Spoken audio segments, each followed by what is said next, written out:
Pak Rektor nggak bisa ngomong kami paling baik, nggak bisa, terutama saya nggak bisa, karena saya terlihat baik di sini karena diundang. Kalau nggak diundang saya nggak kelihatan baik. Nah kalau gitu baik saya apa baik yang undang? Ya sampai mesti bilang baik yang undang. Kalau saya mengatakan tetap saya, kalau saya nggak datang pengajiannya juga jelek. Loh itu baru dua baik udah ribut, apalagi sampean ikut-ikutan. Yang baik ya kami kiai. Nah kenapa? Kami mau datang. Coba kalau nggak ada yang datang, ini semua ini bukan pengajian, ini cek sound. Baik mana ada berdiri sendiri. Kalau tukang soundnya bilang yang baik kami kiai, lah kenapa? Ya kalau kami matiin soundnya selesai. Nggak ada baik itu berdiri sendiri. Makanya konsep musyarakah itu konsep terbaik untuk menjaga manusia agar tetap punya konsep saling bertanggung jawab. Nah makanya kalau kemudian mau bikin konklusi bersama, pakai konsep apa? Wasyawirhum fil amri, bermusyawarahlah. Nah kita pakai itu kalimatnya aja, kita pakai musyawarah, orang rembukan loh ya, musyawarah, menyerap bahasa musyawarah dari wasyawirhum fil amri. Dan itu kita tidak sedang main-main, gitu loh. Ketika menjadi sebuah negara, kesepakatan negara, Tuhan masih tetap tertinggi. Jadi bangsa ini belum pernah menghina Tuhan sama sekali, belum. Zaman animisme, dinamisme, kepercayaan pada Tuhan tetap tertinggi. Sang Hyang Toyo tan keno kinoyo ngopo. Zaman Hindu Buddha, Tuhan tetap tertinggi dalam kastanya. Itu menjadi negara tetap tertinggi ketuhanan yang Maha Esa. Begitu setelah ketuhanan baru urusan kemanusiaan. Karena dunia ini mana yang gak ada hubungannya sama manusia? Bikin tisu juga karena keringat manusia, bikin sound karena kuping manusia, bikin kursi karena bokong manusia, bikin penpes karena manusia, bikin kampus karena akal manusia. Mana dunia ini yang nggak ada urusannya sama manusia? Maka setelah ketuhanan urusannya kemanusiaan. Nah kenapa kemanusiaan setelah itu persatuan? Manusia nggak bisa berdiri sendiri tanpa bersatu. Dia harus bersatu dengan pabrik sendal, dia harus bersatu dengan pabrik pempes, dia harus bersatu dengan pabrik sikat odol. Manusia nggak bisa berdiri sendiri. Nah agar tercipta persatuan butuh kesetaraan, kerakyatan yang dipimpin oleh siapa? Oleh orang yang punya hati yang luas, yang bisa menerima perbedaan, mencerminkan sifat Tuhan. Orang itu disebut orang yang punya hikmah Al-Quran. Makanya kerakyatan itu hanya bisa dipimpin oleh hikmah. Dalam kebijaksanaan, permusyawaratan. Kebijaksanaan nggak boleh cuman bijak sini, harus bijaksana juga. Mentang-mentang terus rektornya NU terus menghina yang Muhammadiyah, enggak. Mentang-mentang Muhammadiyah terus menyisikan yang enggak, ya sudah bijaksana. Itu pun masih harus dimusyawarahkan, itu pun masih harus perwakilan. Nah kalau sudah konsepnya musyawarah, Anda mau mewakili, nggak pernah lagi ro'iyah ini saling bertanya. Mau jadi wakil sampean, silahkan daftar. Nggak ada orang nanya kamu agamamu apa, sukumu apa, turunanmu siapa, enggak. Yang penting kamu daftar. Pengen mewakili jadi lurah, daftar. Yang penting punya banyak teman dan sedikit uang, jadi. Mau jadi presiden, mau laki perempuan, daftar, didukung partai. Jadi nggak ada lagi ro'iyah benar-benar terjaga. Nggak ada tuh kamu perempuan nggak boleh, kamu turunan ini nggak boleh, nggak. Bangsa Indonesia sudah komitmen dengan kerakyatan, konsepnya Rasulullah. Sebagaimana Bilal walaupun budak hitam tetap memerintah orang sholat. Nah makanya kemudian konsep ini terjaga untuk apa? Untuk keadilan sosial bagi seluruh rakyat Indonesia. Karena konsep ini ditata oleh para wali, maka teritori Nusantara namanya wilayah. Kenapa Indonesia disebut wilayah? Karena yang nata ini dulu adalah para wali, maka ini daerahnya para wali, al-wali, al-wilayah. Sampai sekarang belum berubah, masih wilayah kedaulatan negara Kesatuan Republik Indonesia. Makanya wilayah itu membangun kesepakatan namanya NKRI, Negara Kesatuan Republik Indonesia. Loh, makanya dengan NKRI menggunakan konsep ra'iyah mampu menjamin perbedaan. Arab satu bangsa pecah puluhan negara, Eropa satu bangsa pecah puluhan negara, Afrika satu bangsa pecah puluhan negara, kita puluhan suku bangsa agama mampu bersatu dalam satu negara kesatuan Republik Indonesia. Nah, ini konsep besar jadi negara. Makanya anak-anakku sekalian, kalau ada yang bilang negeri ini tauhid, tertawalah kamu anak IAIN. Tahu itu anak-anak yang nggak ngerti. Jadi kita ini sudah menggunakan konsep ra'iyah. Makanya kalau tiba-tiba sekarang ada yang mengatakan kami yang terbaik, nah itu sudah lewat. Itu mestinya datang duluan sana dulu, mestinya datang belakangan nggak boleh. Udah begitu, kita udah setara. Mau mundur lagi? Jangan mundur lagi. Islam sudah ditanggung oleh para ulama, nggak bisa lagi kami lebih baik daripada 70 kiai, nggak bisa. Sudah lewat fase itu. Malah jadi lucu kalau kiainya mogok, Islamnya berhenti. Ya nggak boleh lagi, sudah. Nah itulah. Makanya kalau sekarang ada ribut-ribut ini desain internasional, nggak ada. Desain apa? Kalian aja yang salah paham terhadap Indonesia. Ini adu domba, nggak ada. Percaya sama saya, nggak ada.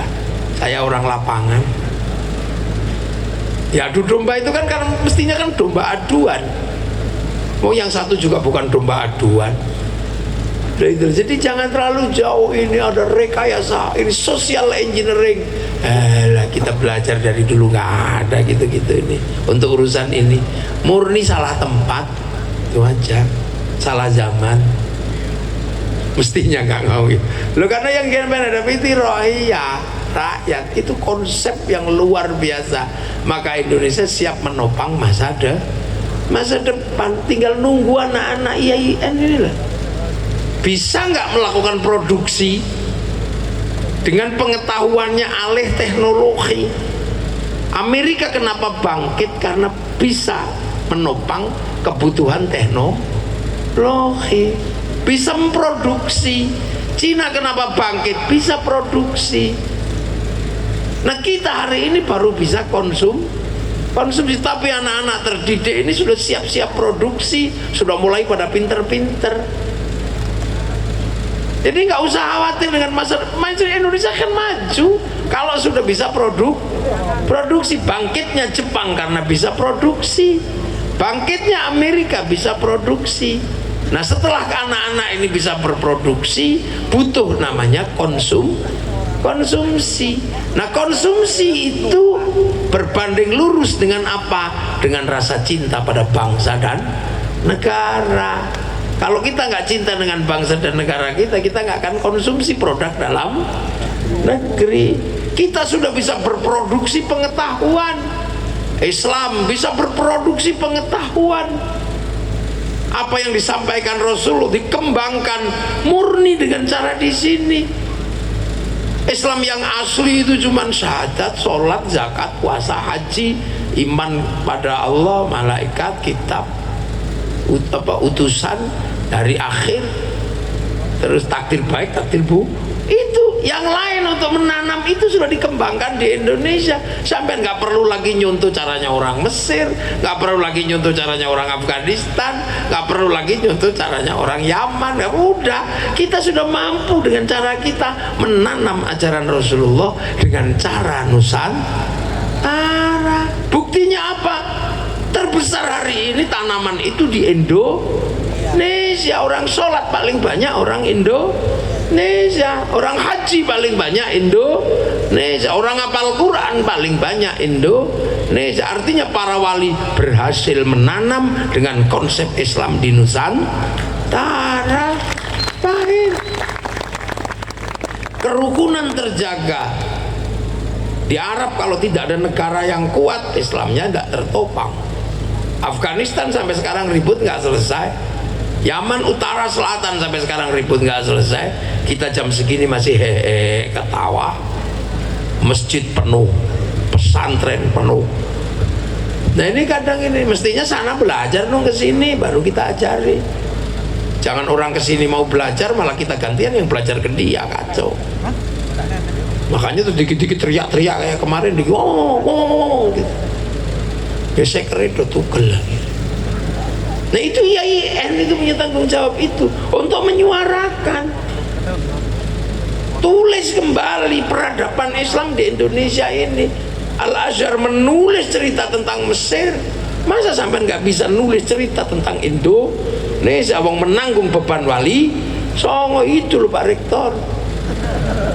Masa aku tok sing pidato ning ndi tentang Wali Songo, sampean sing nganggo jeneng Wali Songo mulai bertanggung jawab bahwa Islam di Indonesia gini ceritanya gitu. Podo-podo lulusan pesantren. Jangan malu-malu, yang lain berani cerita Mas. Amerika itu bangkit bangsanya karena menceritakan bangsanya, nggak ada habisnya. Sejarahnya dia ceritakan dari perguruan tinggi sampai ceritakan sampai Clash of Civilization diceritakan, Megatrend diceritakan, sampai dari film diceritakan semua, dari Wild West sampai The Last of the Mohican diceritakan di Amerika. Dihajar sama orang Vietnam, nggak mau dia ceritakan Rambo 1 sampai 6. Kalah dengan Saddam Hussein bikin Hot Shot 1 sampai 2. Kalah dalam terorisme bikin 12 Strong. Diajar sama spiritual Cina bikin American Shaolin, American Kung Fu. Diajar sama Jepang bikin American Ninja, American Samurai. Bahkan samurai terakhir dari Amerika namanya Tom Cruise dalam film The Last Samurai. Berani gak kita menceritakan bangsa kita? Ayo. Cina menceritakan bangsanya nggak habis-habis, dari ular putih sampai ular hijau, dari Wun Fei Hung sampai Sun Gokong diceritain semua. Korea dengan drakornya, modalnya murah, berderai air mata sama meja makan. Habis itu disusul dengan musik, bahkan musik Korea dengan cerita-cerita yang dibumbui drama. BTS mampu mengalahkan zaman kami, zaman Pak Abbas ini dulu. Ini ada konser musik terbesar dunia namanya Metallica tahun 95 di Moskow. Tiket terjual habis 6 juta. Itu sudah seolah-olah nggak akan pernah tertandingi. Bahkan Woodstock juga kalah. Tiba-tiba begitu kemarin corona kalah sama BTS. Sekali konser di atas 100 juta orang yang nonton, mate kita. Dalam waktu 1 tahun kita hitung itu dari BTS, Korea mendapatkan pemasukan 2.500 triliun uang masuk ke sana. Amerika dapat uang masuk dari ini di seluruh dunia, mungkin dari Indonesia juga. WhatsApp, Facebook, 200 triliun 1 bulan. Kalian ngeluarin tiap hari bayar. Jepang karena harus menanggung semangat dumping, maka Bushido dikeluarkan, disemangati dalam samurai macam-macam. Bahkan dia ceritakan masa depan Jepang tidak boleh dihantui oleh masa lalu ketika Tokugawa dan restorasi Meiji kelahi. Bikinkan film Samurai X dengan tokohnya Rurouni Kenshin. Malaysia mulai membangun sejarahnya dengan cerita yang sederhana. Serahkan kembali sama si Upin dan si Ipin. Tidak boleh ribut sama anak-anak Cina, kenalkan Mei Mei. Gak boleh ribut sama anak-anak India, kenalkan Jarjit. Gak boleh ribut sama anak Indonesia, kenalkan Susanti. Loh, ini cara mereka membangun bangsanya. Habis itu produksi. Nah kita hari ini jauh dari situ. Kenapa? Kita lebih suka menceritakan bangsa orang. Bahkan bendera kita bisa kalah sama bendera Filistin, seolah-olah kita lupa bahwa Filistin nggak punya masalah dalam negeri. Dia punya masalah dalam negeri apa? Masalah kerukunan sesama pasukan kemerdekaan. Kita rukun di TNI Polri, Fatah Hamas sampai saat ini juga belum rukun. Duh, ini bangsa menopang masa depannya. Nah, IAIN ini tanggung jawabnya nggak kecil. Karena apa? Sudah menanggung wilayah, karena pemilik wilayah atau wali songo ini dipakai untuk identitas universitas. Artinya apa? Keberadaannya sangat epistemologis, struktural, dan historis. Itu. Jadi disnatalis Win Sambernyow atau Win Raden Mas Said ini sesungguhnya adalah membangkitkan kembali semangat bahwa kita bangsa punya masa lalu dan punya tokoh-tokoh yang berharga di masa depan. Tokoh-tokoh masa lalu yang berharga di masa depan, inilah yang namanya pahlawan. Dan kamu jangan main-main sama namanya pahlawan, karena pahlawan orang-orang ini disebut sabilillah, dan oleh Allah dikasih privilege khusus. La taqulu lima yuqtalu fi sabilillahi amwat bal ahyaun, masih hidup. Para wali-wali sabilillah ini masih hidup, walaupun di dalam kuburnya masih hidup dan kamu nggak ngerti. Makanya ketika orangnya masih hidup di dalam kuburnya sana, jangan kamu ganti kuburannya.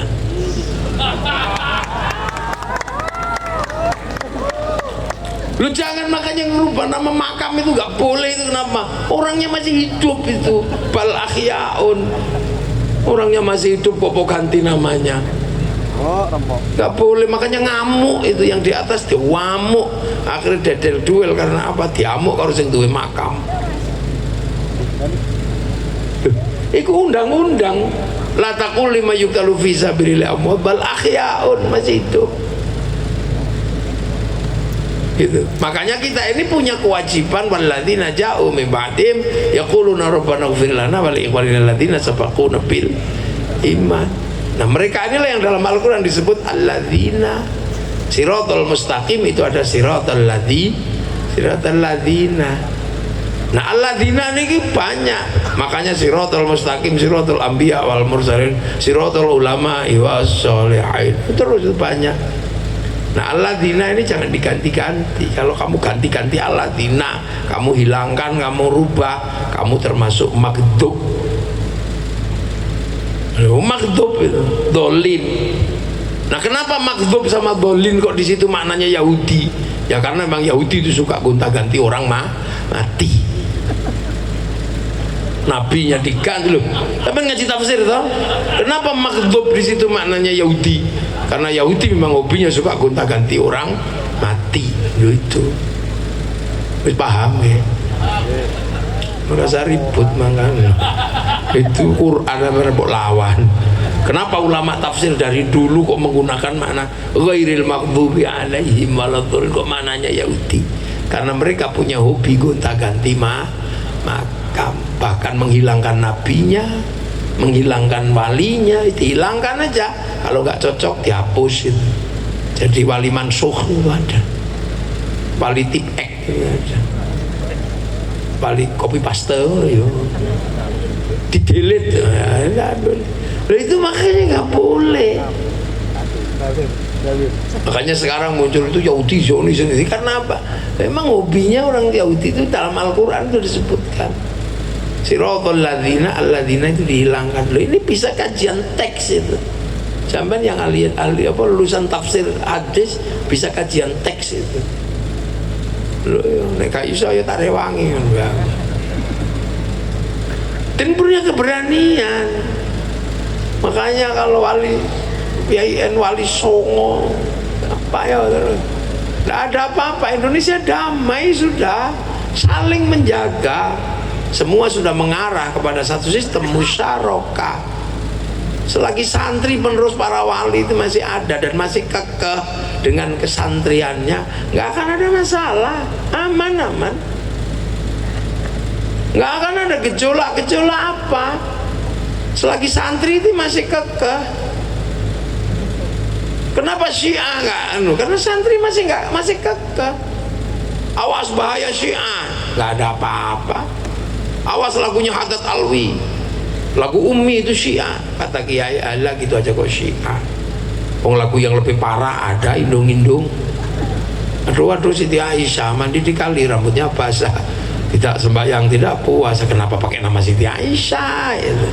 Ya itu bukan Siti Aisyah istri Rasulullah, ya itu mungkin Siti Aisyah orang Kartasura, kita juga nggak ngerti. Jadi enak itu. Yang enak-enak kenapa nggak laku? Ya karena santri masih kekeh. Walaupun ada yang enak kiri halal, tapi selagi santri belum menghalalkan, ya kiri masih banyak. Coba kalau santri ikut-ikutan kiri halal, wis entek kiri lu. Nah, ya makanya kan saya pernah itu sama Menteri Pertanian ribut masalah hama tikus. Saya katakan yang bisa menghilangkan tikus di Indonesia itu cuman kiai, cuman butuh duit untuk bikin seminar. Seminar apa? Kiai akan bikin keputusan tikus halal, lo selesai. Itu paling 2 minggu juga tikus habis. Selagi santri ini masih aman, gak ada apa-apa. Mau gelombang Indonesia ini kayak apapun, selagi santri ini masih kekeh dengan NKRI harga mati, gak akan ada apa-apa. Selagi kita masih santri NKRI harga mati, Pancasila Jaya, Nusantara milik kita, gak akan ada apa-apa. Wong kita yang paling gede, kita paling besar, aman gitu loh. Selagi santri, kenapa? Kita juga nggak diem. NKRI harga mati, kita nggak diem, kita ngaragati persatuan dibiayai oleh santri. Yang tadinya doa diem-diem sendiri, santri tetap menjaga kebersamaan berdoa. Kiainya tok yang doa, santrinya amin, amin. Kalau kelamaan amin, kiainya walhamdulillahirabbil alamin. Kemudian santri begitu yang doa semakin banyak, diajak ke alun-alun. Begitu di alun-alun dikasih nama istighosah. Begitu istighosah, seluruh rakyat terlibat. Ada yang jual bakso, ada yang jual marimas, ada yang jual apa. Kerukunan terjaga, roda ekonomi berputar. Sholawat yang tadinya diam kiai yang bawa ke lapangan. Jadilah kemudian Solo bersolawat. Siapa yang mau? Ya kiai. Yang bikin panggung siapa? Santri. Yang cari kambing siapa? Santri. Artisnya aja yang beda-beda. Yang bawa bendera lulusan TPQ, hasil didikan Rodotul Atfal. Yang bawa terbang santri. Ayo, yang beda cuman artisnya doang. Ganti artis juga nggak apa-apa. Tapi begitu sampai di lapangan, roda ekonomi berputar. Gagang pancing laku, spanduk laku, semuanya laku, roda ekonomi berputar. Orang mati, kiai kumpul. Ziarah makam wali, bis pariwisata laku. Nyambut tamunya wali, jual nasi laku. Bahkan copet bisa hidup di makam para wali. Rukun, makanya santri itu nggak diem ketika mengatakan NKRI harga mati, membiayai kerukunan itu, bukan cuma diem. Jangan dikira cuma ngomong doang, enggak, kita biayai semua. Makanya santri ini nggak punya banyak uang, makanya kuliahnya bisanya cuma di UIN yang agak murah. Makanya diprioritaskan Pak Rektor santri-santri itu.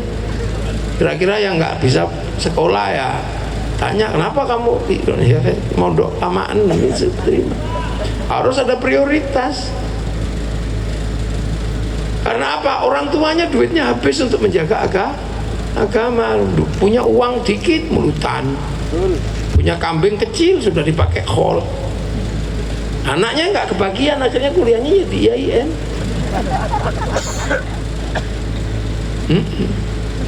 Tuh kan gitu. Ini kan anak UIN ini. Iya kan, bentuknya kan kelihatan. Mesti yang desa ini ke rumah di sini kita. Cekiha mana ini kita. Ya, bentuknya kan kita. Pernah satu fase itu kurang gizi ada. Terlihat dari sorot matanya yang galau itu.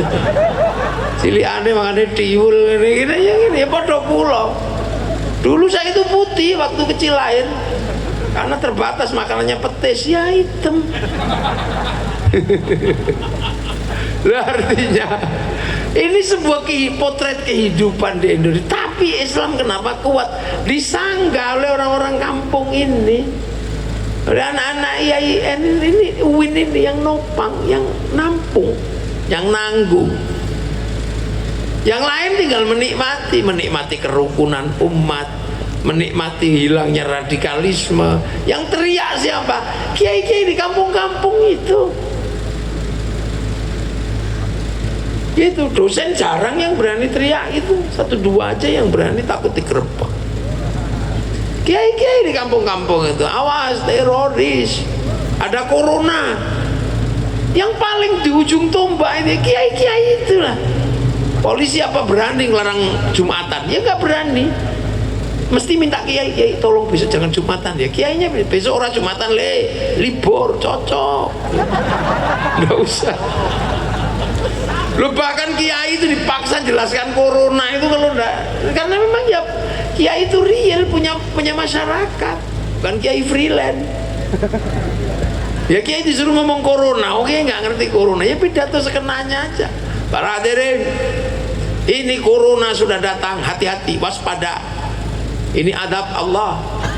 Karena dunia digital sekarang ini sangat membahayakan. Bagi apa? Bagi mulut bisa ngomong apa saja, dan bagi tangan bisa buka apa saja. Dosa manusia ada di mulut dan ada di tangan. Maka kemudian Allah menurunkan corona sebagai adab. Mulut harus pakai masker, tangan harus pakai hand sanitizer. Betul, betul. Padahal kiai ini ngarang coba kan. Ya ora iso muni piye. Akhirnya sistem penanganan yang tadinya ribet di Indonesia tenang, reda. Jadi hati-hati, jangan kemudian dikit-dikit adu domba apa? Amerika apa sekarang masih sekuat dulu? Yang tukang adu domba Amerika, dunia itu dulu Amerika sekarang sudah sadar dia butuh perdamaian karena berkawan sama Cina. Semua butuh perdamaian karena serapan ekonomi perdamaian lebih besar daripada perang. Nah, kenapa Amerika terutama Yahudinya bisa bergabung sama Cina? Cina nggak ngomong agama sekarang. Tuhan larang judi, dia bikin dewa judi. Tuhan larang mabuk, dia bikin dewa mabuk. Tuhan kalau udah terlalu berkuasa dinaiki Sun Gokong. Udah flat. Kita masih sibuk ini awas adu domba. Nggak ada, udah tenang. Selagi santri ini masih aman, tentram, tenang dan damai. Karena apa? Umat butuh kepastian epistemologi, umat butuh kepastian pengetahuan. Dan IAIN atau UIN bertanggung jawab mutlak karena apa? Membawa nama para wali, membawa nama para pahlawan dan para pejuang. Maka IAIN atau UIN tidak boleh mundur sebagai bagian dari eksistensi bangsa Indonesia. Amma ba'du. Dono mau khotimah. Belum mulai ngaji kata siapa? Tidak apa-apa. Ya lanjut. Wes bengi sok meneh. Itulah. Ada problem-problem kehidupan seperti ini nih. IAIN harus nanggung, kalau enggak ya mau gimana? Itu Pak Rektor, kita diskusi lagi nanti di ruang lebih terbatas. Saya bisa kok diajak diskusi, walaupun sambil ngantuk saya masih bisa dengar. Ya, butuh. Semoga disnatalis ini menjadi disnatalis yang membawa UIN Raden Mas Said menjadi UIN yang semakin barokah, makin manfaat, dan kita semua punya anak-anak besok bisa sekolah untuk melanjutkan cita-cita perjuangan bangsa Indonesia. Turnuun. Assalamualaikum warahmatullahi wabarakatuh.